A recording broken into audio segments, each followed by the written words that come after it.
Hello, boys and girls. Welcome in to the Boys and Girl Podcast with Cowboys NFL Network reporter Jane Slater and NFL Network producer Bobby Belt. A Cowboys community with the inside scoop on the Dallas Cowboys. Now, coming straight to you from the Lone Star State, here's Jane and Bobby.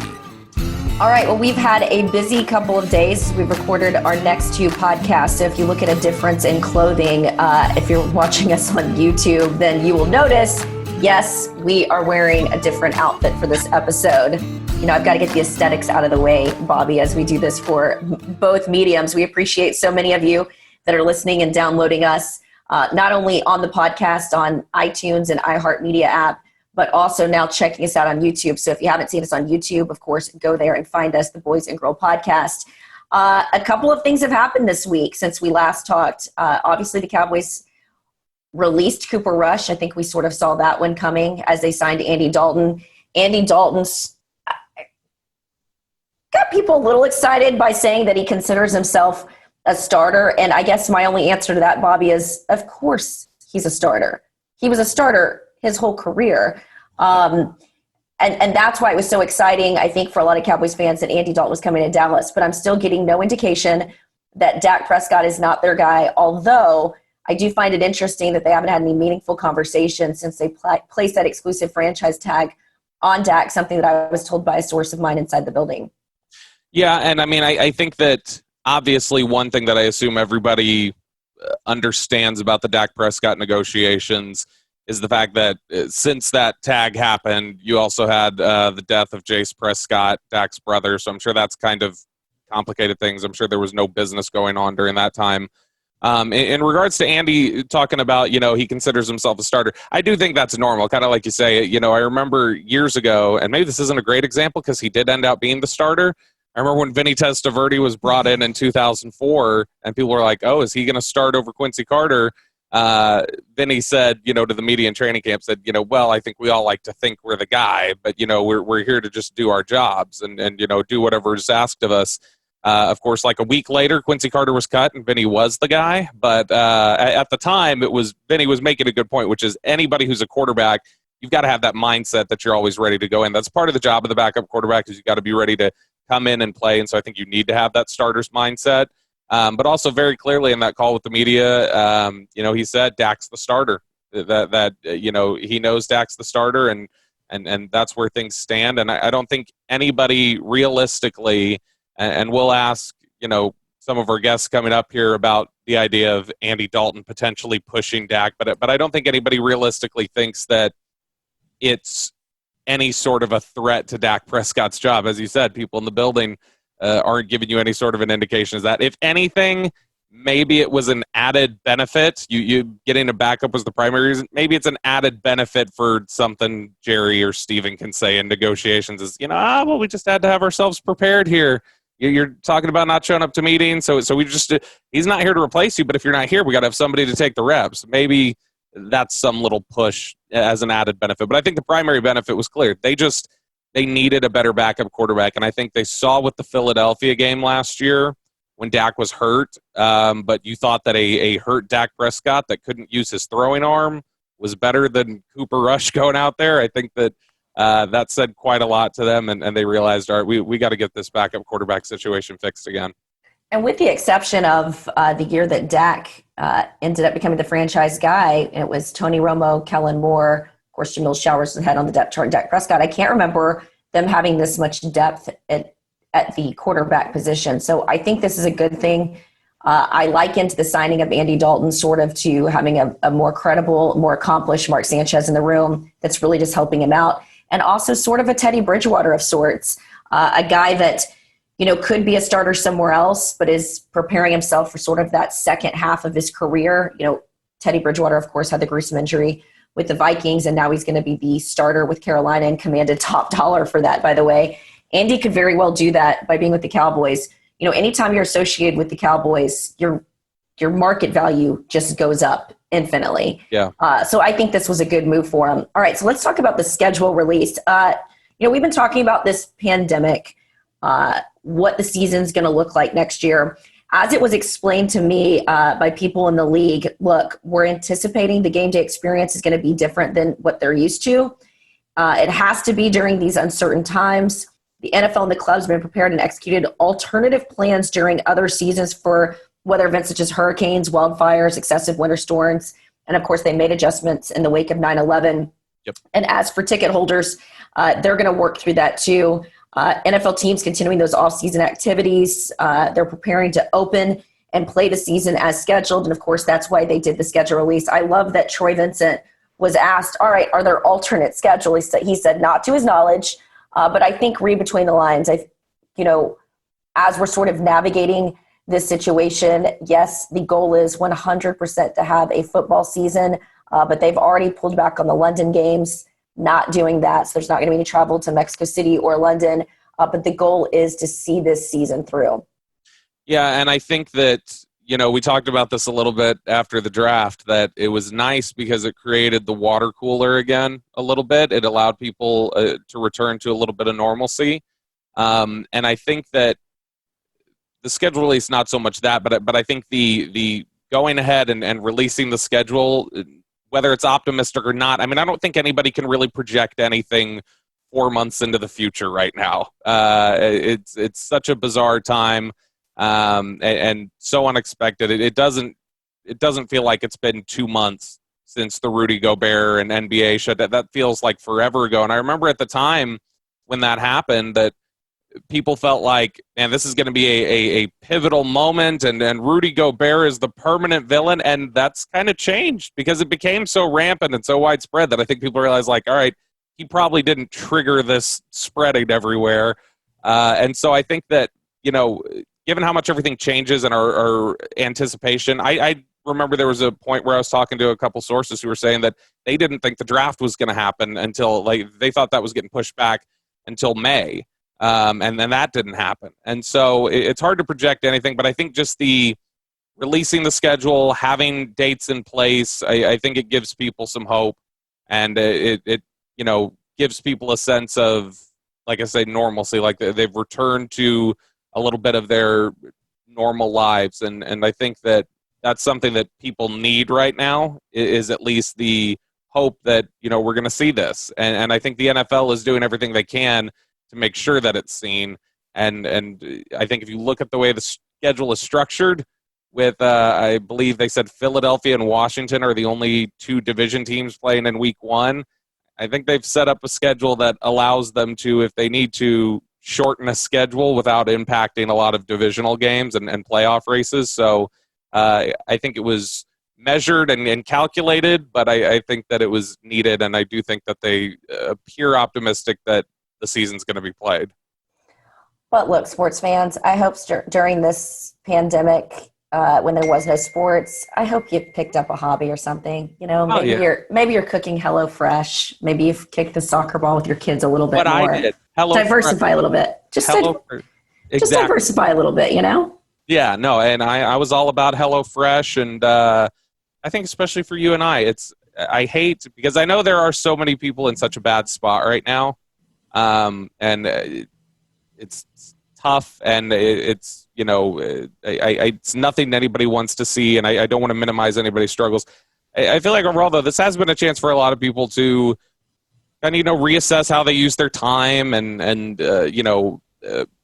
delegate things more, find out what's more important and what you want to prioritize, and hopefully when everything goes back to normal, people are going to be able to carry over some of those better habits that they've created while they've been inside. And, we talked to those draft prospects leading up, and then they talked about how they had to get creative with, body weight workouts and different things like that since they didn't have gyms. So, a chance to better yourself, and hopefully you're coming out the other side. I know Jane, for instance, has been busier now that she can't go anywhere than she's ever been before. Yeah, but I love your optimism about how we're going to suddenly change our habits. It's going to probably be same Jane, same-ish. No, when this is all done, I'm going to go back to doing everything that I did before the pandemic. But it's nice to, with the NFL schedule, we're trying to give people hope and let them think their good habits are going to carry over. And in reality, we're going to go back to eating, McDonald's 3 times a week And Yeah, I've broken that. you've broken that now, but you even told Curtis Weaver in our interview that you went and got nuggets or had them delivered to you, McDonald's chicken nuggets. So I know that's not totally true. That's been in quarantine in the last month that you've eaten McDonald's. Nothing escapes you, Bobby. All right. Moving on. Let's talk about the schedule release as it pertains to the Cowboys. Mm-hmm. Some people weren't shocked by week one. Maybe I should have been more shocked. We always sort of expect the Cowboys are going to play the Giants in week one, and how interesting would that have been having Jason Garrett and Mark Colombo on that opposing sideline. And Cameron Fleming and Cooper Rush. Of course. Let's not forget them. Some of the Cowboy fans are going, who? Instead, Jerry Jones, of course, had a big hand in getting old Stan St. Kroenke. Louis Rams and Stan Kroenke over to LA, and they open up the season on a big old stage, Sunday Night Football against the Rams in the new SoFi Stadium. That one's going to be fun. I'm really excited about that game. I'm excited about the potential for, and I think this was wise of the NFL schedule makers. I think they saw this a little bit. Is that you see that San Francisco all of a sudden is a much better football team than I think the league anticipated with them going to the Super Bowl last year. And I think the NFL also recognizes Dallas should have been better than they were last year and is projecting a little bit that they'll be better. And so I do really like that they've set it up for week 15, final couple games of the year there in December, Sunday Night Football, the 49ers and the Cowboys again, a little bit of nostalgia. There's actually a lot of, when you look at just kind of the history of the Cowboys, they've got a lot of historic rivals coming for games this year. You've got Pittsburgh is coming to town, San Francisco. They're going to play Atlanta at home. That's a team they've played in the playoffs a number of times throughout their history. And another team that they've got a lot of long history with and some recent history too, the Rams, that they're going to open up with in that stadium. And so a lot of exciting matchups. The one that is interesting to me is for people who know the CBS Fox breakdown, typically when CBS gets an NFC game, it's when they're playing an AFC opponent. But this year they got a Cowboys-Giants game, and the Cowboys-Browns game is going over to Fox. But Cowboys-Giants, that'll be interesting. That's the first time they've played on CBS since the Emmitt Smith separated shoulder game. It's the first time Cowboys and Giants have played each other on CBS. MVB coming through with a Rain Man fact. Oh, yeah. I should I'm not going to say who, but when I texted that question to somebody else in the media last night, I got a text back that said, you would be the weird expletive that would ask that question. It's who you are. Lean into it, Bobby. I'm down. It's my favorite Taylor Tomlinson quote, positive or negative, Hall of Fame or Hall of Shame, as long as my picture's on the wall. Just remember me. You're in rare form today, my friend. Week 13, I think, was the interesting one. That's when I'm circling. That's when the Cowboys traveled to face Lamar Jackson and the Ravens. And, we talked about Dez Bryant getting the looks from the Ravens last year. What if Dez Bryant is playing for the Ravens and then they face the Cowboys on Thursday Night Football? Would that not be a fun game? Think about all the energy there. If you were to get Dez on the Ravens and you'd have Dak versus Lamar, and you'd get the reunion of Earl Thomas versus the Cowboys for the first time since he bowed to their sideline. Mark Ingram, Ezekiel Elliott. I mean, that game would be wild. I could literally do a deep dive, as you know, into the Earl Thomas story, but I'm not going to go there because we have got a jam-packed show here today. Tony Casillas, who, of course, played for the Cowboys during their heyday in the 90s, a former OU alum. And then, of course, speaking of OU, we've got Lincoln Riley, the head coach for Oklahoma, talking about Sooner South and how interested were the Cowboys in him as the head coach. And then we've also got another big guest. He needs no introduction. He's one of my favorites. I could do a whole show with him. The playmaker, number 88, Michael Irvin, our second member of the 88 Club in as many weeks, as many shows. And like Jane said, we've already kind of recorded some of this, so I think you're really going to enjoy Michael. Michael was in, I don't want to say rare form because Michael is Michael, but he was in his full Michael form. We got a good 30 minutes with him, and lots of good takes on CeeDee Lamb and the defense and some of the lack of leadership that may have been in the locker room last year, and a great story that I took personal notes on about why you should send your teenage son away. And so good stuff there. Great stuff with Lincoln Riley, Tony Casillas. Got a jam-packed show today.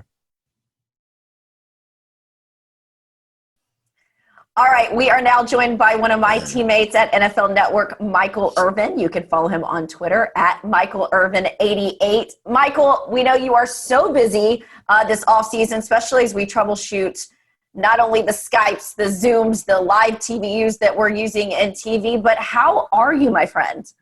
I'm doing well, blessed. And it's so funny, Jane. I was on just the other day with Dana White because they're doing the fights coming up this weekend. And I said to him the same thing I said to Roger. Thank you guys for being strong through it all. I know our health is most important, but people have to understand we have physical health, but we have emotional and mental health too. And what we need are live situations to help get through those situations, the motivation, the inspiration. We'll have UFC fights that we'll see somebody fight through something that helps us fight through what we're going through. We had the NFL draft. We see dreams come true. That reminds us we all have dreams too. So the mental side help with the physical side. That's why I commend those guys for going forward to give us something to inspire us. Well, I think of you because this is that typical that time of year where you thrive. People feed so much off of your energy. I know you feed off of their energy. What did you think of that ESPN duopoly? I had a lot of fun watching you guys do that together. Yeah, it was everywhere. It was everywhere. And it was funny because it's going into it, because, Jane, like, especially in the off seasons for me. The off seasons for me is about traveling and about speaking and all of that, trying to inspire people, motivate people. And I thought when we talked about doing a virtual draft, like, oh my God, we're going to miss so many of the stories that are being shared. It's not just about how that kid and his skill set fit with this team and their philosophy. It's also you learn the backdrops, you learn the journeys, you learn the struggles that people have gone through to get to this point. Though we missed some of that because we were not able to put our hands on and touch and come in the studio and interview people like we usually do. We missed some of that. I thought we got some of it also by going into everybody's homes to see it, at their homes to see some of the moms and the girlfriends and the mom like, I'm the one carried this joker for 9 months. I'm the one birthed and fed this joker. Get off him, girlfriend. That money's coming to me. That's what you were seeing. And I was like, this is great, but I don't know if all of us African Americans want America in our homes like this and seeing that like that. It was some funny stuff. It was great stuff for social media and fun stuff like that. I love you so much. What did you think of CeeDee Lamb's situational awareness? Now, they came out and said his agent was FaceTiming him. I felt bad for his girl, Crimson Rose. But you got to love that it was the Cowboys and it happened like that. Right. And that's what I tried to share with him. I said, hey, whatever you see, just magnify it by 20. And now you understand what it is with the Dallas Cowboys. Well, most people, maybe that's nothing. But now that you're a Cowboy, that's everything. Because everything. If you're, I said to him this, Jane, come to think about it. I said, listen, man, understand this. I hear the rhetoric that people push out their mouth, but it's not reality. When you hear people say, well, you fell to 17. I said, man, listen, you don't fall to the Cowboys. God places you on the Cowboys. I said, this is a blessing that you have no idea about. If you really want to make your mark, I said, trust me, lose a little on the front end. I did. Lose a little on the front end, but you'll make it all up on the back end if you come and produce and have a great career. I had an opportunity to get drafted 7th or something by Green Bay. Did not want to go there. Wanted to come to Dallas, So I said to him, Tim, Brown, Sterling, Sharp, all went before me.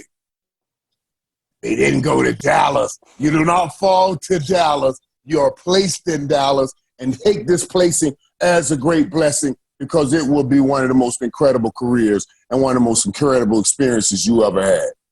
Well, and, we talk about falling to 17. There was a linchpin of your 90s dynasties that fell to 17 because that's what Emmett did. And a lot of people talk about Emmett falling to 17 to the Cowboys and, they wanted James Francis. They didn't even want Emmett, but I think that turned out all right. So that'll probably be the case for CeeDee Lamb. And now when you look at the Cowboys as compared to the end of last year to where they're at now, and they've lost a lot of guys. They've had a lot of turnover. They've brought in some others. They're really hoping maybe Alden Smith can come back, as well as Randy Gregory, and they draft CeeDee Lamb and Trayvon Diggs. Do you think they are, at this moment, a better team than they ended the season, or have they still not replaced everything that they've lost? Well, to say better, I like the direction. And I like the possibility of them being better because of this. When you went into this offseason, we knew there were a lot of holes that need to be filled on defense, and we lost some major components of that defense. You lost Robert Quinn to Chicago. You lost Byron Jones to Miami. We're still wondering about some defensive linemen that we need up front and in the middle. So you said we got all of these holes to fill on defense to make this defense better than it was last year. And can we fill those holes, and can we make them better? That is something that we don't know, and we won't know until we actually get on the football field. So you can say, do we try to plug in all of these holes, or do we take this offense to another stratosphere? And that helps the defense as we fill in these holes and give them an opportunity to gel together. Picking CeeDee Lamb, and I know I talked to the Cowboys. Jane, I know you talked to everybody over there. They really wanted to go defensive on that first pick. They told me, they said, Michael, we're looking to shore up our secondary. We're certainly looking to get some more pressure from the defensive line. But they told me before the draft, but if our top guy on the board is there at 17, we will have to look at it. Their top guy was CeeDee Lamb. They told me that going into the draft. He was there. They took him. I liked it because I say to people, if I can put up 35, 40 points every game, and now they have the ability to do what they were doing at the beginning of last year, all year long with CeeDee Lamb, you're putting up 35, 40 points. That is helping the defense. That's helping the defense have to go up against a one-dimensional offense that's trying to play catch-up, and that gives you a better chance at winning games because you took an offense to another level instead of trying to take one off season and fill all those holes on defense. To steal one of your cliches, there were a couple of oh my God moments by Jerry Jones this offseason. We'll start with number one, anointing CeeDee Lamb his new 88. When we've all been talking about the possibility of Dez possibly getting another look from the Cowboys, and Jerry on draft night saying that he wanted CeeDee to wear that 88 because his friend in college at Arkansas wore it and passed away. We had Drew Pearson on this show ahead of you, and he talked about what comes with the 88 Club and him having a conversation with you about what that meant. What did you think about that? Well, first, I try to reach out to all the young guys that are coming in. I called Jerry Jeudy and all those things. And I was getting ready to call CeeDee. He called me, which I'm impressed whenever you get a young man calling and seeking and searching for knowledge and understanding. He said, I know you may have heard what I said about wearing 88 because he wanted to wear number 10. And I said, no. I said, hey, man, I had no issue with that. I told him, the best thing for you to do is to do whatever brings the dog out of you each and every crack of dawn. For me, seeing that number 88, walking in the stadium, seeing all those guys on the Ring of Honor that built the star to what it was, I wanted to have that in front of me to make sure I remember who I am honoring by stepping on that field. It wasn't just about, I'm going to make some money. No, it's about honoring the guys that have gone before me and made the Cowboys what it is. It's the same thing I always tell the guys when I'm speaking to them in Miami. This is not you. We came before you and built this. And it's in your hands. Don't you mess it up. So Drew put the 88 in my hands, the Cowboys in my hands. So it was up to me not to mess it up. And that pushed me. That made me go every day. I said, you do whatever makes you go. And he said, well, I appreciate that, Michael. I want to make my own mark. Go make your own mark. But Jane, I said to him this, that man you talking about that drafted you, Jerry Jones, he don't become a billionaire without being very persuasive and convincing. He usually gets his way. So then a couple of days later when it came back out, oh, he is wearing 88, I called him and said, so you ran into that fella I was talking about. I'll let him tell the story about him and Jerry. But you know, I also told him this. I said, listen, man, this is a great opportunity. There's going to be so much so many things expected from you when you put this number on your back. You know, go out and play hard, do what you have to do, you know, to become the greatest you want to be. And between me, you also said, think about it this way. Honestly, buddy, Jerry wants to win another Super Bowl before God calls him out of time to eternity. One day, that whole family, it'll be Steven and Charlotte, they'll be getting ready to write you a check for maybe $150 to $200 million. It'll make it a lot easier for them to write that check if they say he put that 88 on his back and gave our dad his last wish and got us to a Super Bowl. Trust me, they will stroke that pen happily. He said, you know what, Playmaker? Thanks for saying that, buddy. I got it. You know what I'm saying? So give a little now. You'll get a lot later. It'll all work out. You know, it is fascinating because I've talked to Des recently, and even he said, you know, look, he gets it. And if anything, he wants to help him market that brand. That, you know, 88 was a number, and there was obviously history with it, but 88 also took on a life of its own because of the branding in this new era and how you promote yourself. So I thought that was cool of Des, but the other thing I wanted to talk... I heard, too, that Des is not getting the opportunity. I heard, too, let me tell you something, too, because, Jane, you know, you don't see that kind of connectivity and love from a player to an organization. I did. You know, people ask about Des all the time, and I was like, man, I can't believe that there's, you know, the pain of not of being released by the Cowboys is really what stopped him from going to any other team. Mm-hmm. He just held out hope that he was coming back to Dallas, and I was like, man, you know, Jay, like I know, the Baltimore, Cleveland teams were calling me saying Des won't even come and visit. He didn't want to come and visit. He was hoping to get back to the Cowboys. You can't replace that kind of love, that kind of commitment to an organization. So it hurt me that killed his last opportunity to get back on the field, or so perceived. You never know what will happen with injuries or anything like that. But now you got three receivers and you got Blake Jarwin. So that put Dez basically in the fifth position to catch a ball. And that's a long fall in the same helmet that you wore when you were number one. I don't think it's going to happen with Dallas, but I think Dez is finally at peace with that.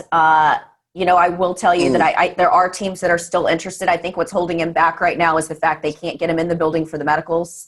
And I've talked to teams. They can't get him in for the medicals, and they can't see him up close and personal right now. So there might be some movement, but I think the one thing with Dez is at least his head's in a different place. But I know you look at Dez sort of the same way I do, and I sort of commend him for the fact that he's still grinding it and going after it. And you can't knock a guy for trying.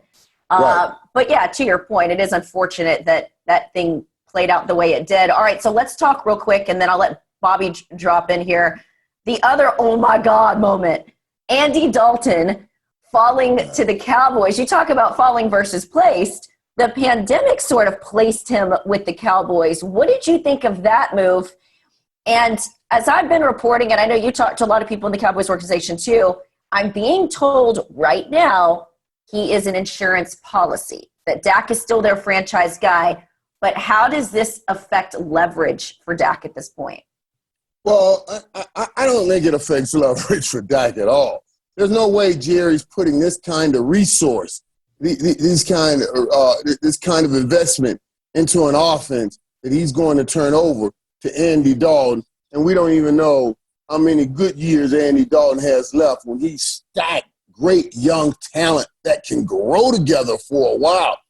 You can have a hell of an offense running together for a while. You just locked up Zeke. You're about to lock up Dak. You just locked up Amari. You have two fantastic young receivers in Gallup and CeeDee Lamb. There's no way you locked up Blake Jarwin. There's no way you turn that over to a guy that's as late in his career as Andy Dalton. You want that thing to simmer with the Dak Prescott and grow. We're not just talking about having success now. You're talking about having success later also, and that's exactly what you'll get. Now, that being said, it is, in some sense, it is a great insurance policy, not in the sense of a policy that ensures if Dak doesn't sign, you're good, but in a sense of a policy that says if Dak is not totally healthy, you're good.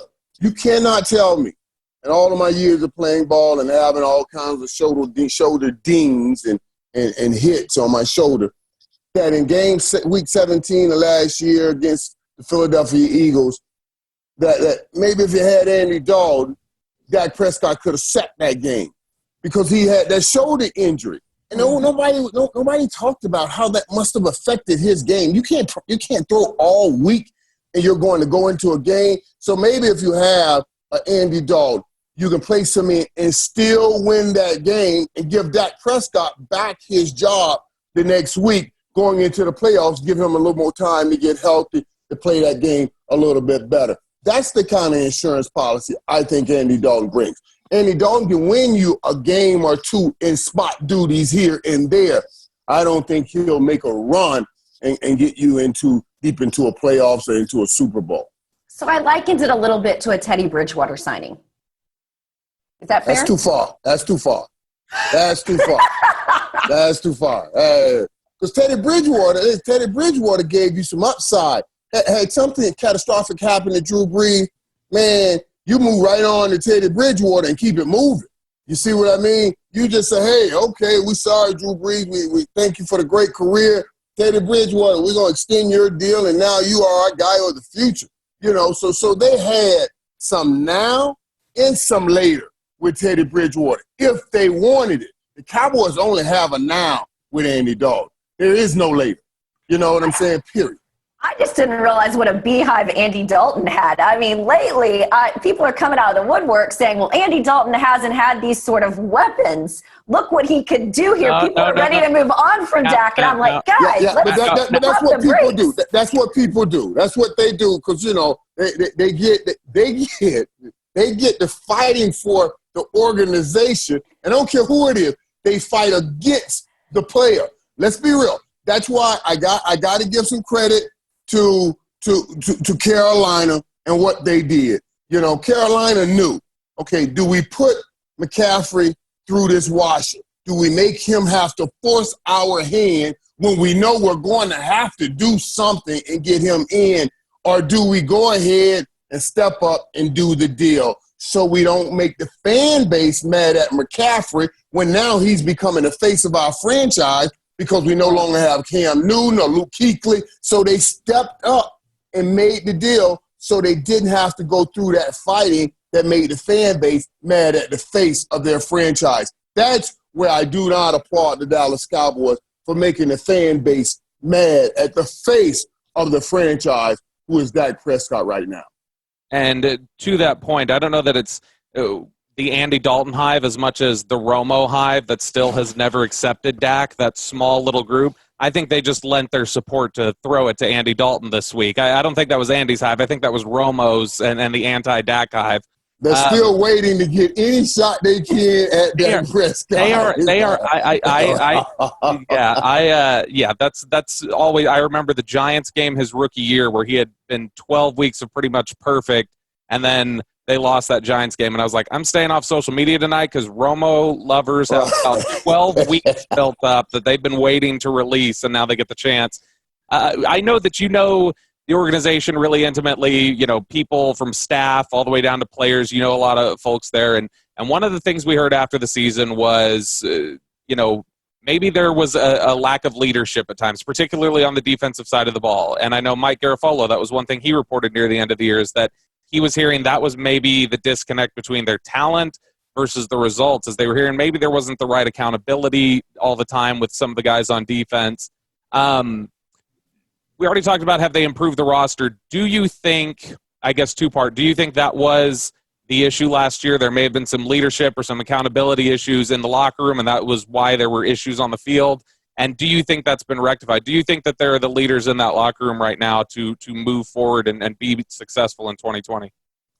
When you ask now, and just as I extrapolate from things that have happened, not being in the locker room, when somebody says there is a leadership issue and they point it to the defense, I can extrapolate and say, oh, yeah, there had to be something there. Let me tell you why.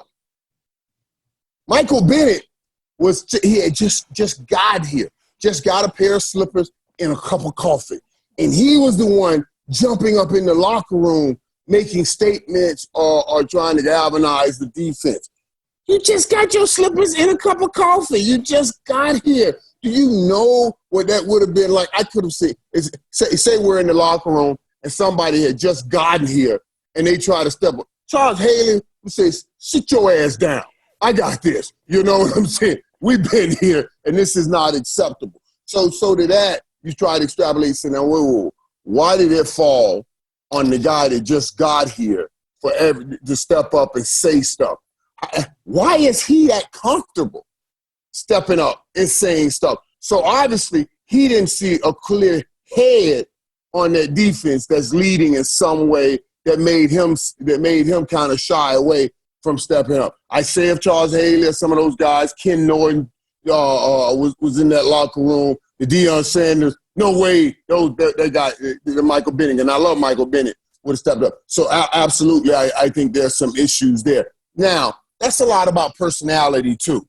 When teams start gelling together, it's a lot about personality. It's a lot about how we spent any time together talking about where we're trying to go, and then those things show up on a football field. It's like, okay, if you are a leader of a football team, then I can't spend a whole offseason not seeing you. I need the leaders. I need to see them out here working the hardest. I need to know that how much this matters to them.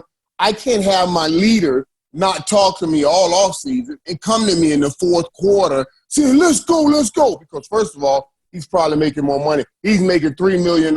I'm making $600,000. And he comes to my face, let's go, you got to give me ball. I'm saying, get out of my face. You don't want making all the money. Go win the game. Unless you spend time with me in the offseason, you're building those rapports and that relationship, then you can talk to me. So absolutely, I believe there was a deficit in that direction with the Dallas Cowboys that I hope they fixed. All right, before we let you go, because your era of Dallas Cowboys football was my favorite because there were so many dynamic personalities, the work ethic, the approach to what you guys do. You and I had the opportunity to sit down and talk for a Thusio event in front of a group, and I learned so much about you, and I did one to Marcus Ware and found out some amazing stuff about him. One of my favorite stories is when you shipped your son off. When he was talking about living that life and wanting to play ball. I think the fans will love this because I think it speaks to who you are, because for all your success and how lighthearted your teammates talked about you both on and off the field, you put in the work and you tried to instill that in your kids. So if you could share the story of shipping your own son off.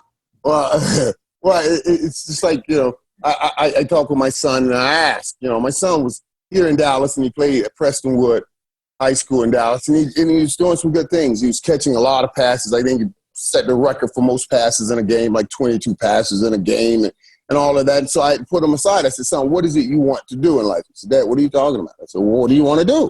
He said, I want to play in the NFL. I said, really? He said, yeah. I said, okay. I said, I'll tell you what.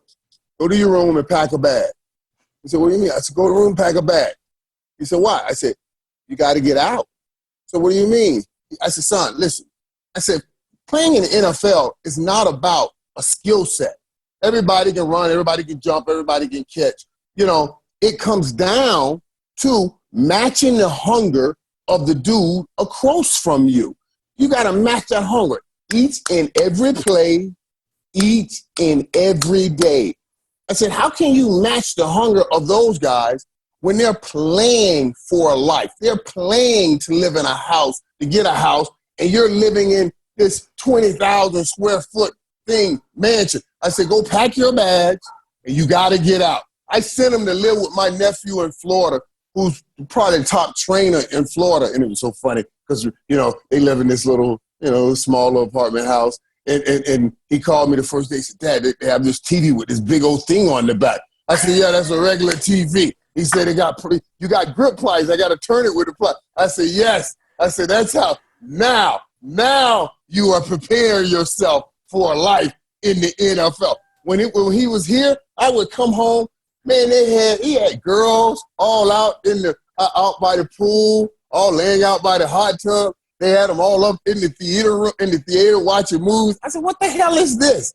You know how hard I had to work to get this? You can't have it now and expect to reach your full potential. I said, do you ever let anybody come by the house in Florida? He said, no, come on, Dad, nobody's come. I'm not letting anybody come by here. I said, now you're working on a career. Because now you don't want people to see you live like that. So you'll work hard to make sure you get your own. Now things are right. My bishop and I always talk about this. We love our kids as well as we should. But sometimes we always want to give them better than we had. And sometimes the best thing we can give them, Jane, is our struggle, because that's what made us who we are, and we are keeping that away from them. So I wanted to make sure best I can, I could give them my struggle. Now, let's be honest, though, Michael. You're not going to make that granddaughter of yours struggle. I see she's got you just wrapped around your little finger. That's different. Girls are different. I see, and that's different. That is totally different, buddy. I'm sitting here. I'm taking my notes for my own teenage son, so I know ship him off. Michael Irvin, ship him. What I told my girls? I told my girls this guy. I told my boy. I said, listen, man. I told my boys, I said, when you guys leave, Michael has never come back home. I shipped him off when he was in the 10th grade, and I swear, he has never come. He doesn't even come home to visit. We have to force him to come home. So that's great. I say it's working. It's working. But I told my boys, I said, once I ship you out, don't come back. I'm taking one of those cement guns, and I'm filling your room in. It's gone. It's gone. My girls, baby, your room will always be. Girls never leave. Don't you worry. The girls are never. Yeah. Right. You always got a room. You always got a pot of gold in my rainbow. I got you some money sitting aside. I would never let any dude tell you got to do this, and this, or he ain't paying you. You come on home. Daddy got you, baby. You ain't got to let no dude force you nothing. Daddy gonna take care of his girls forever. That's just what that is. I've missed you, Michael.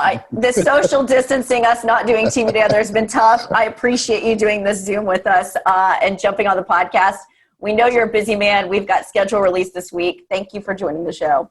Hey, thank you guys for having me. Thanks for having fun.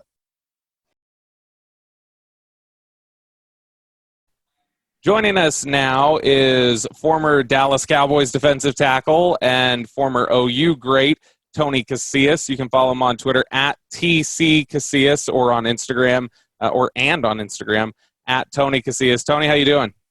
I'm doing great. I was great until I saw your Texas hoodie. Yeah. Because I know I'm talking to two Longhorns, but that's okay. My son actually graduated from Texas, so I had to hear it for the last 5 years. And I always remember this. Texas is an academic school, Jane. Wait, I cannot believe you actually allowed that. You allowed your son to go to Texas? How did I not know that? I didn't allow it. My wife allowed it.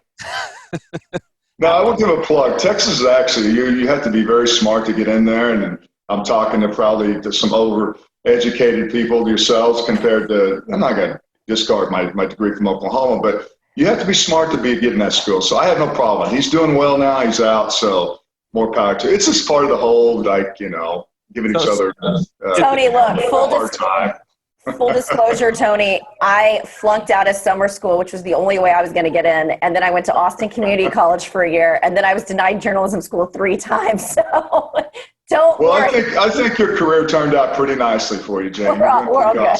We're all good. Thanks, Tony. I did the same thing with Neville Gallimore, not on purpose, but when we interviewed Neville Gallimore, I was wearing the Texas shirt. And, we've had a lot of discussion about the 88 Club. But, we haven't talked about the 75 club. Are we getting that started now? Because you got you and Neville, that's the two OU alum defensive tackles wearing 75. Is that the next legacy we're getting going? Well, it's not going to get all the glamour because of, it's not a sensational position. It's not romance like 88 and CD Lamb. But, yeah, I think we should because we need to connect that 75, not only 75, but we need a defensive lineman to represent in this generation. So I think it's a great way to start the whole culture of that great number. So I'm all for that. I'm always fascinated with how these guys come to get their numbers. How did yours come to be 75? Well, that's a great question because I wanted 92 when I was number 92 at Oklahoma. So I wanted my 92 number when I went to Atlanta back in 1986 when I was drafted second player in the draft, and that's been a long time. But so I got there and I said, look, I want number 92. And they said, well, you can't wear number 92. I'm like, what? It wasn't like I had to buy it from someone, Jane. There was no one like actually wearing it. I said, well, what's the deal? I didn't want 92. Well, you can't. It's already allocated. It's, you have to have something in the 70s. Well, I thought about one of the best players, defensive lineman in the league, and that was Howie Long. And I said, I'm going to go with 75. So let it be known that's the reason why I picked 75, because they wouldn't give it to me, and because of Howie Long, the great 75 with the rip technique. So I wanted to be like Howie. That's awesome. I actually got into journalism because of Howie, watching Sundays, him and Jimmy Johnson with my dad, the Cowboys. I sort of fangirl every time I see Howie Long. So that's a great story. When you look at the Cowboys locker room that you played in, you were here from 91 to 93 and then returned in 96. When you look at the structure of those locker rooms that you were in, a lot of people talked about how there was a lot of drama there and there was a lot of sideshows and potential distractions. But there was always chemistry. And there was always a good nucleus, and everybody worked well together. One of the criticisms that Dallas's defense got last year after playing really well in 2018 and kind of falling apart in 2019, some of the things we've heard are there may have just been some leadership and some chemistry issues. And so when it comes down to it, maybe they didn't have some distractions and things like that, but they were lacking that cohesiveness, I guess. How important is it, do you think, coming from a team that did have some distractions, maybe technically off the field, but still were a cohesive unit? How important do you think that leadership aspect is on defense and holding guys accountable for their assignments and what they're doing on the field? Well, Bobby, first and foremost, you got to have the talent. You have to have the ability. You have to have a really good players make a great offensively, defensively. And we had that. It's a different era. We had so much depth at the defensive line. And so we were able to compartmentalize that. We did things, and I always, the social media, when you look at your phone and there's instant, electronic media out there where you're at and what you're doing. I don't know how well we would have done back then, but we were able to compartmentalize how good we were because we paid attention to detail. And it was just a different type. For one, we had a coach that just wouldn't let us rest on our laurels. It didn't matter how great we were. He reminded me how bad we were and how bad we could become if we didn't take care of business. I look at this team, it was a step back, without a doubt. You look at last year. There was so much expectation coming off the year before, and then this really was an issue with them. When you sign someone like DeMarcus Lawrence who's making all this money, there's a high expectation. But I think ultimately they gave up a lot of big plays, and I think now it's different because you wear the star, and my experience of being able to be on those winning teams is that there's a brand there, and sometimes you get caught up in the brand and you really are not actually doing it on the field, which represents what how well that you're being admired, and how many followers you have on Instagram. I think sometimes that takes over. So I think that's the process now. I think on the field, everything that you do as far as getting the job done and being really well, that's going to take care of it. You take care of that, and the other thing will follow. And that's exactly what happened to us. We all were able to capitalize on how great we're on the field, let alone all the things that we like to do and have fun. We were just able to compartmentalize it. What did you think of the Hot Boys brand? I really don't. I'm not a proponent of it. I think the whole deal with San Francisco when there was this copyright infringement and everything, I think, you know what, you can be as big as your brand if you're producing.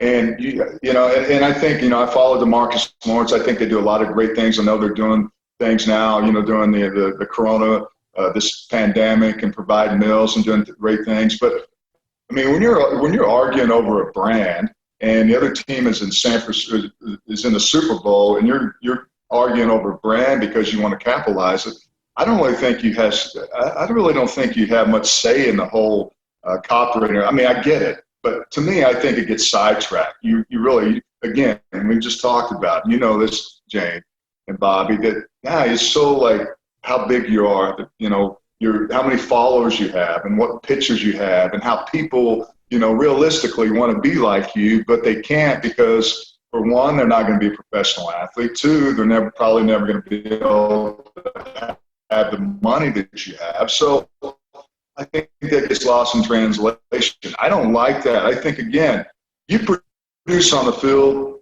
I mean, the sky's the limit. I mean, we've seen that. And I think that the people realize, everyone to go around. And if they realize that, then they won't get lost and worried about their brand and just really actually producing on the field. It is interesting, not to give too much away, but I know there are some guys that are immediately after games, they want their pictures. What action shots do you have of us for us to put on our Instagram?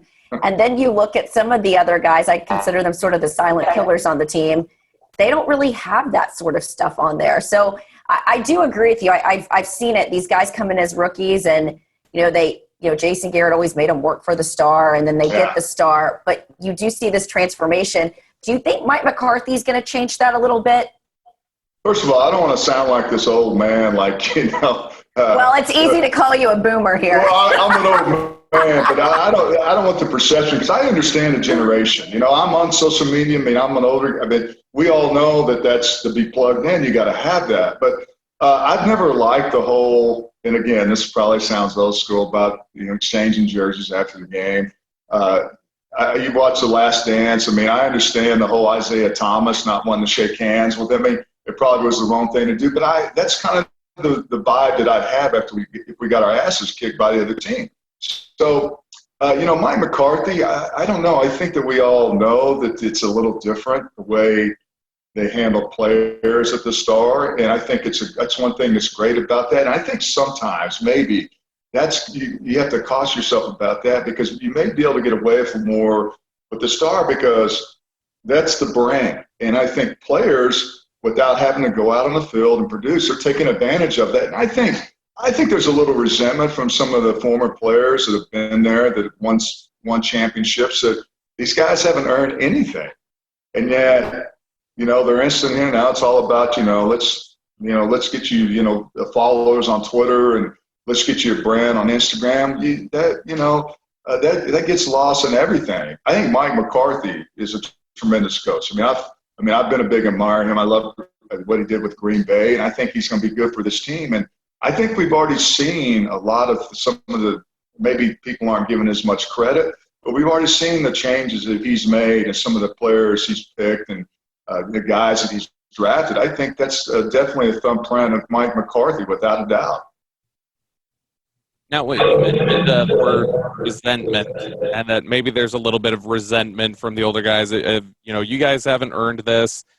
Speaking of that term resentment, I know that's been a word that's been brought up this offseason in terms of if Dak Prescott's not going to take part in some of these virtual OTAs and be in these meetings while he's trying to get a contract done, would there potentially be any locker room resentment? Do you think that there's any chance guys in the locker room would have ill feelings towards Dak's mode of trying to negotiate this and maybe not participating in some of these voluntary activities, if that is the case? Or do you think that guys in that locker room look at it as, hey, you're trying to get your money, go get your money? Well, I think it's so different now, the way with this whole pandemic, guys can't go out to the facility. They can't, there's no OTAs, there's no organized workouts. I mean, it's just totally just so weird to be able to have to go through that. Look, I think Andy Dalton was just an unbelievable opportunity for the Cowboys. I think Andy Dalton is a much better security blanket insurance policy than someone like Cooper Rush. And we all know this. We all know that ultimately Dak Prescott is going to get signed a deal. I do think this, though. I think that there is a thought process with Jerry Jones and the organization that, look, if this goes longer than we think, and we don't know even what the landscape of football is going to be like in September, that we sleep better at night knowing that we have someone like Andy Dalton that can be our starting quarterback. As far as players, look, I think it's a business. Everyone gets what they need to get. Dak needs to get paid. But you know what? There's a difference between some guy asking for $10 million and a guy asking for $40 million. That's a lot. That's leaps and bounds. So, I mean, whether he gets 33 or 35 or gets a 5-year deal, I mean, when you start talking about those numbers, I mean, look, I mean, it's kind of out of the stratosphere when you got some dude making, the minimum salary, and you got even a guy making $10 million. It's like, I can't even fathom that. So he needs to get what he can. But I think ultimately, now, I mean, with Andy Dalton, it makes it a little easier to maybe think, sit across that table with Dak Prescott and say, well, hey, this is what we're going to offer you. Well, think about it. And, if we don't get it done, then we got an insurance policy. It is tricky. And I want to ask you, as a player, how do you get into those conversations with your agent you've got an agent telling you this is your best time to seize, make the money that you deserve, this contract's important for you, it's important for your security, but also, as you said, there's an optics, even more so than when you were playing, about what you're asking and how it looks to your teammates in the locker room. Well, I think that there's an unwritten rule. A quarterback's going to be the highest paid player, and you're like, okay, well, I'd love to be a quarterback, but I'm not. And once you realize what a quarterback goes through, you probably don't want to, be a quarterback because there's so much that goes along with that. There's a two sides to that, Jane. I mean, an agent's trying to get as much as he can because whatever his percentage is, that just means more that he's going to. I mean, so there's a twofold thing in this. But I think ultimately there's a slot where these quarterbacks and any player makes. And I mean, ultimately you try to just try to milk whatever you can across the table out of each other. And then after everything is kind of settled, you're like, okay, this is as far as I'm going to go. And then finally it just comes down to the player. It's like, look, I'm good. If we're only $1 million apart, hey, or $2 million or whatever that may be, you have that bottom number. So I think it's, for players, it's hard to sit there and like, gosh, I'm passing up that much money. But ultimately, you're going to get it. I think that's you get a false sense of security, but underlying that it's going to happen. But it's hard. It's a tough position to be in. Call me optimistic. I just think that this thing's going to get done because we saw the DeMarcus Lawrence thing get contentious. Ezekiel Elliott happens literally at the last minute. He fell asleep and they had to call him multiple times to wake him up and get him to training camp there in Dallas. Now, I will say they didn't have a guy behind DeMarcus Lawrence that they could plug and play, or for that matter, really Ezekiel Elliott, despite the fact they had Tony Pollard and Alfred Morris. So I think it's interesting, this little cat and mouse game that these two are playing as we get closer to July 15th. And as you said, with this pandemic and, with the not having that touch point of having him, in the building or around his teammates, it is, last summer when people asked him about it, I was like, oh, this thing's getting done. And it's fascinating to me that since the exclusive tag was put on, I was told just the other day they haven't had any meaningful conversations with his camp. So interesting stuff. Well, and look, I mean, it'd be a lot different if you actually physically could, not show up at the Star or whatever facility you are. But since you are, the players aren't able to go to the facility, so it's a little different anyway. So I think it'd be a little odd to not be able to physically be there around your teammates. But I mean, Dak's going to be fine. He's a smart dude. I mean, he'll grasp onto Mike McCarthy's system. He'll be fine. And look, I think with the players like CeeDee Lamb and some of the people they have coming back, I mean, they have a lot of opportunity, and I think it's very exciting. I think for me, if I was Jerry, under the circumstances of this being a new regime, a new offense, so to speak, I would try to have more sense of urgency to get the deal done because I'm excited about a new opportunity. I mean, we all talked about Jason Garrett's stale offense and, what they tried to do and really was a standstill. So now it's just like, look, it's new, man. It's like getting a new car, right? So, you're getting used to all the buttons and everything. You get a fancy car and it goes fast. I mean, this is opportunity. So to me, that would be the only incentive for me to try to get something done so we can all get, everyone back together whenever that may be. We just don't know, right? Now, briefly, just here as we're wrapping up, and I know we mentioned the Mike McCarthy thing, and a lot of people may not realize that. I know you had about a cup of coffee, just a little bit of off-season time in Kansas City. Yeah. And Mike McCarthy was there at that time as an offensive quality control coach. Do you remember him at all? No, I don't. My deal when I was in Kansas City was kind of weird because I signed a contract and I went and got a second opinion on a medical issue, and Marty Schottenheimer was a coach at that time, and I just didn't really feel comfortable, going to training camp. But I didn't even know that Mike McCarthy. I mean, he was probably thin back then. I mean, a skinny dude, man. Not that he is now, but I mean, he was just a lot younger, so I don't remember that. But yeah, that's pretty interesting. Quality control. Speaking of quality control, we talk about a lot of people having to control Michael Irvin, both on the field and off of it during his playing time, something he's very candid about. Your favorite story about Michael during your playing time? Oh, God, there's a lot of them. I'm trying to think. I think the best story was on the way back from we got beat by Washington, and it was a Monday night game. And we all know that Jimmy hates to lose, right? I mean, he just doesn't. He's like he can't think realistically that you should lose. All right, so we lost the game on our way back, and Michael Irvin. The players sit in the back of the plane, and the players are in the coaches and all the staff are in the front of the media. So we're sitting back there. We're playing. Well, I'm not. And it's just you don't want to talk because Jimmy's up, he's pissed. So he's sitting up in the front, and so next thing you know, we see Jimmy walking back to the back of the plane, and Michael Irvin, and I think it was Frank Cornish, we're playing cards, and so Jimmy starts walking back, and you know how you see someone like you just see the boss or someone, your teacher, you're quiet, you get quiet. So we all get quiet. So Frank Cornish and Michael Irvin were playing cards, and so we all get quiet. And so next thing you know it, Jimmy, Frank Cornish, God bless him, he passed away a few years ago. He's always laughing, right?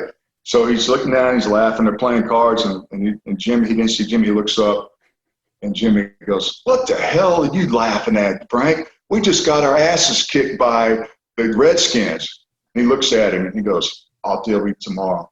And Michael Irvin grabs his arm right and says, "Man, that's okay. He won't cut you."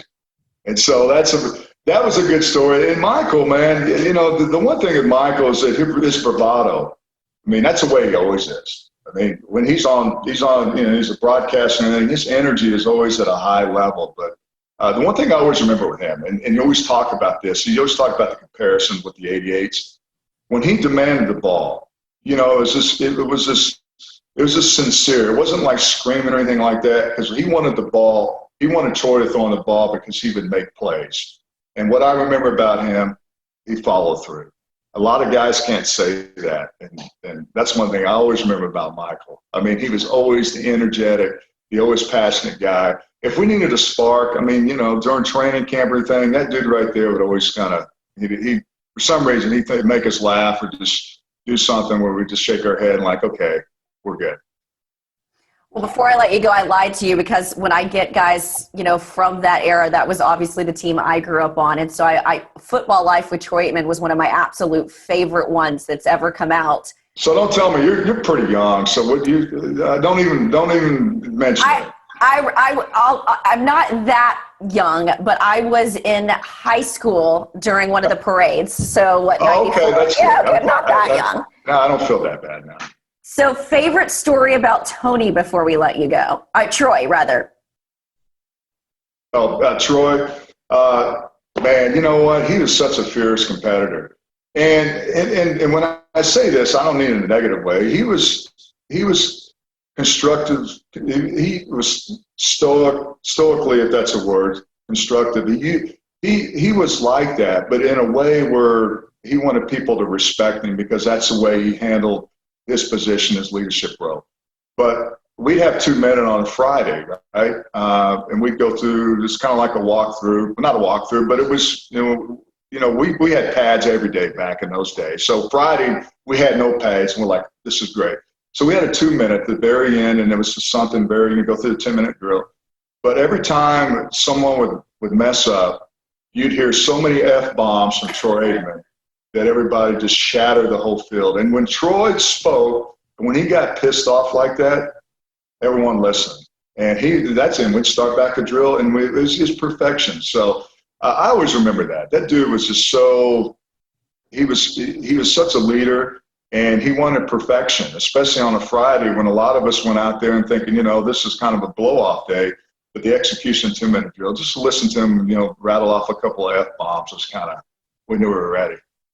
It's so funny. DeMarco Murray once told me that Jason Garrett demanded a lot of his players at practice. And when you juxtapose people talking about Troy and Jimmy at practice, even though DeMarco told me that, I just have a hard time believing it was anywhere close to that sort of intensity. And I think that's sort of intensity. Exactly. Yes. Jason, I think that was his word of preference too. I've been around Jason, and you don't see that's the thing about it. You don't see behind the curtain, but man, the preparation part of it, hey, it's serious business. And that's what makes those guys such great leaders. I mean, all of them, because they don't let that stuff pass by. Like, let's start it again. We'll perfect it, and then we'll be ready for the weekend.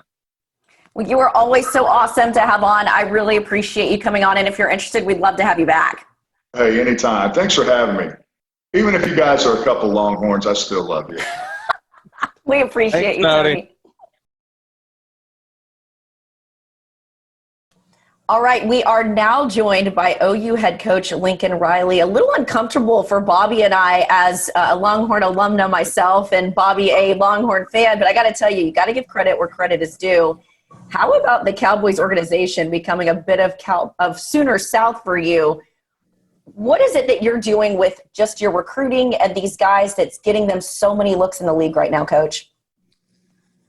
Oh, it's the efforts of a lot of people. We've got a great setup. We've been able to recruit some outstanding players. We've got a development team kind of all around, strength and conditioning, nutrition, football, life outside of football, academics that's really pushed these guys. And we've been lucky to have some great ones that have been coveted by a lot of people. And then I think the other thing that people enjoy about our players is they know our guys have played on the biggest stages. They've played in major games, they've played in championship games, they've played in playoff games, huge venues, great opponents. So, I think that's a big part of it. And then I also look at, kind of the history of Oklahoma players. And, a lot of people want to focus on how many players that you have drafted or opportunities in the NFL, and that's certainly important. I don't want to discount that, but also of your players that get those opportunities, how many are, making it, how many are becoming successful. And I think when you study the history of Oklahoma, both, past and current, that's been a pretty good batting percentage. And so I think our guys are getting some great opportunities, and I think you'll have another class this year that'll be ready to take advantage of those. CeeDee Lamb is obviously one of those, and one of these guys that Cowboys fans are most interested in. And I know a lot of people have seen just some of the glowing things you've said about CeeDee during his career and some of the positive things. And everybody knows, what a great player he is and his skill set. But as somebody who has been with him the last few years, what would you say is the thing CeeDee still most needs to work on as he enters the league? What would you say is the area he can sharpen the most now that he's heading to the NFL?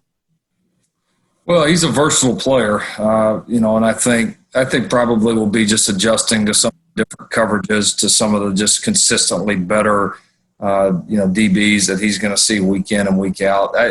He's one of those guys, I don't know that there's one just like glaring weakness in his game, which is exciting, but I mean, he's going to need to continue to improve on all parts. I know that's kind of a boring answer, but it's the truth. The guy, can do it all well, but he's still got a lot of room to grow. And I think if you look at his time here from when he came in as a true freshman to the way he's improved his game, improved his body, his speed, I mean, every part of him has gotten better. And and the reason of that is he's been a great practice player. He's worked hard. He's allowed us to continue to coach him very, very hard here, which we do, even when he's had success. And so I think if he keeps that attitude, which I fully believe that he will, and stays hungry, this guy's going to continue to get better and better. And I don't see any reason why he can't be one of the elite receivers in that league. Is there something that stands out for you about your time with CeeDee Lamb when you thought to yourself as a head coach, not only is this kid going to make it in the NFL, but this kid's special? I thought he had a chance to be special from, honestly, the day we started recruiting him. I went out to watch him at Foster High School down there in Southwest Houston and watched him do a 7-on-7 in between his junior and senior football seasons. And I thought at that point he was good enough to play for us then, which, that's saying something for somebody still that young. And I just believed in our talks even before he got on campus, even before he signed with us with him, where if you'll trust us, if you'll continue to improve, if you'll continue to stay humble with the start that you have and the ability you have, this could really be something special. And I just give the kid credit. So many people in this day and age, whether it's in football, any other walk of life, when they have success, they tend to stop wanting to listen to people or wanting to take, criticism or wanting to be pushed. And this kid kept that. And I think that's why he's gotten better. It's been fun to see, kind of that journey from the very beginning. And I think that's the most exciting thing about him right now. If you're a Cowboys fan, is you got a very talented player that I think is good enough to help you right now, but has always been extremely hungry to get better. And I think that's going to continue. A lot of people around the league right now are talking about, you've got to have exciting passing concepts in the NFL now, and they usually mention Sean McVay, Joe Brady, and they say, you need to be doing creative things like those guys are doing. The running game is not the way you win anymore. I'm just curious from your perspective, since so many people think so highly of what you do with offensive concepts, what role do you think the running game should play in modern football, both at the collegiate and the NFL level? Oh, I believe a huge part. I mean, I think, if you look at us here, I think the lowest we finished in rushing in all the years we've been here, I think is maybe like 25th, 26th, 27th, somewhere in there. I mean, we've really committed to it, and it's made our passing game stronger. It's certainly helped our quarterbacks. I think it makes you much tougher to defend. I've also been in places too where, maybe because you didn't have the best O-lineman or best running backs, or you were overmatched, where you had to throw to win. And so I do think certainly you want to get to a point where you can run the football. I mean, there's no question about it. But at the end of the day, you have what you have, and you've got to find a way to make that work. You have to find a way to move the ball regardless. So, do you have to have one? No, but certainly having a good running game makes everything a hell of a lot easier. Switching over to defense, we had Neville Gallimore on our show just a week ago. He's a really impressive kid. And, of course, CeeDee Lamb getting a teammate on this Cowboys roster. What stood out for you about Neville, and what can fans expect from him?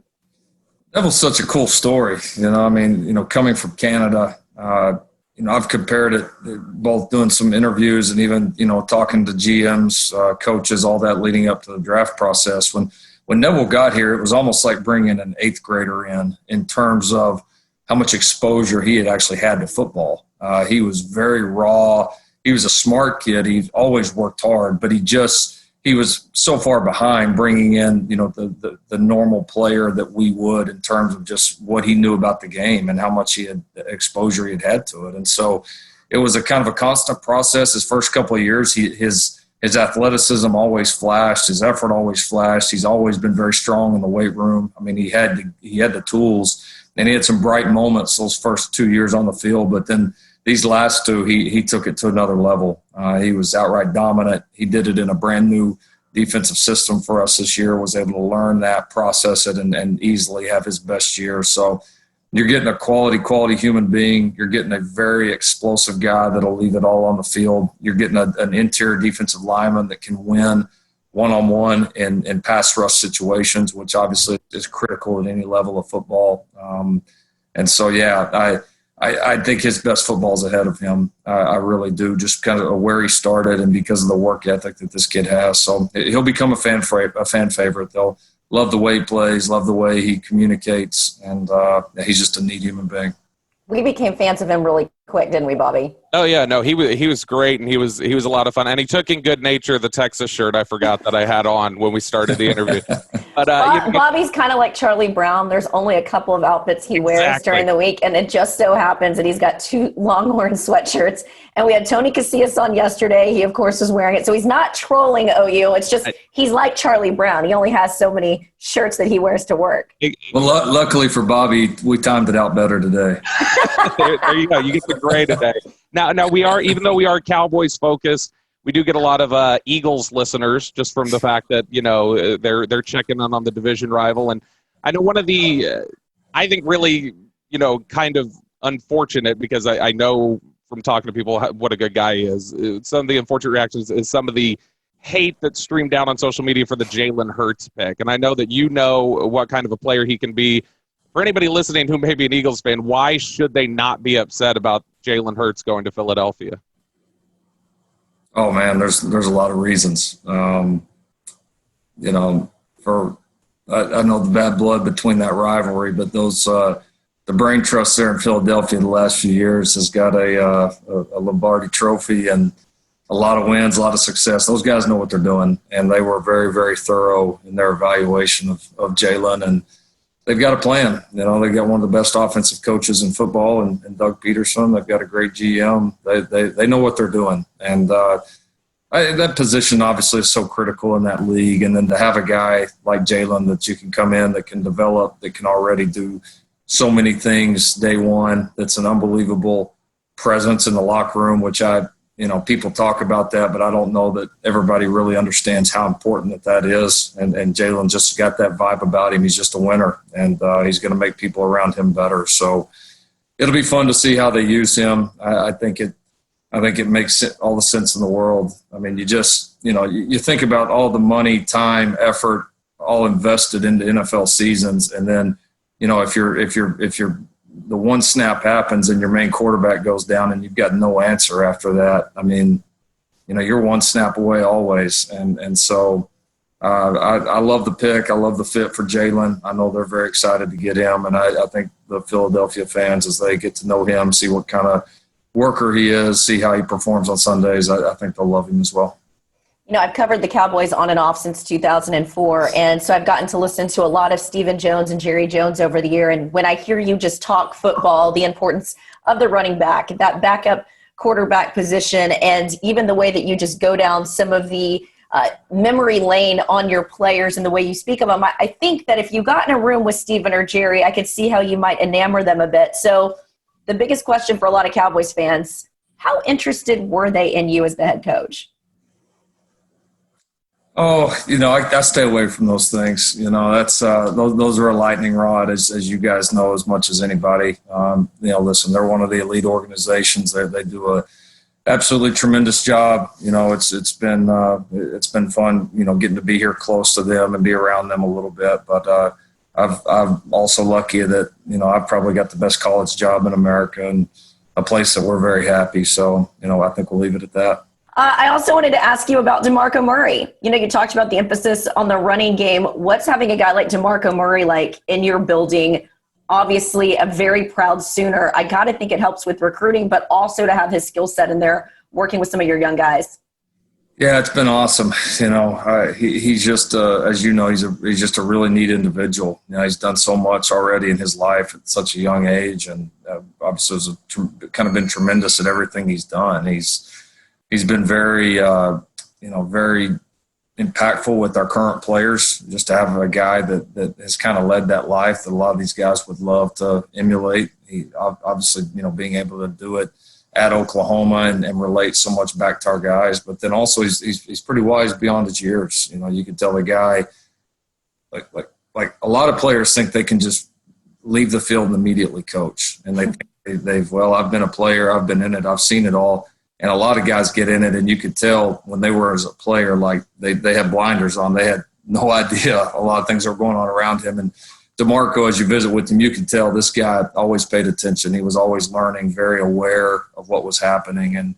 And so he's progressed just like he did as an announcer and just like he did as a player. He's progressed very quickly as a coach. And has a great knowledge, great understanding of what we want to do. He's going to be a tremendous recruiter. So he was a great hire. We're thrilled to have him. Well, you've helped make Texas OU great again. And like I said, I know that you are incredibly busy. You guys are dealing with the uncertainty of a football season, as so many are. I know here at the NFL Network, we talked about it last night. We are expecting the season to go full board, but, we sort of prepare ourselves as anyone does for, catastrophic events, whether that be a hurricane, tornado damage, you name it. So that's kind of how we're looking at the season. So I hope to see you guys on the field. And again, thank you so much for your time. Maybe we'll talk to you again next year when you get a couple of other guys that come to Dallas. That sounds great. Thanks for having me on. You guys stay safe. All right. If you thought this show was jam-packed, tune in for our next one. Bobby and I, when we started our podcast, said what would be our dream guest. And we both unanimously said one of our favorite Cowboys players, T.O. We are going to dedicate an entire podcast to T.O. because we know that there's just that much ground to cover with him. So you'll want to tune into that one. That one drops for you next week.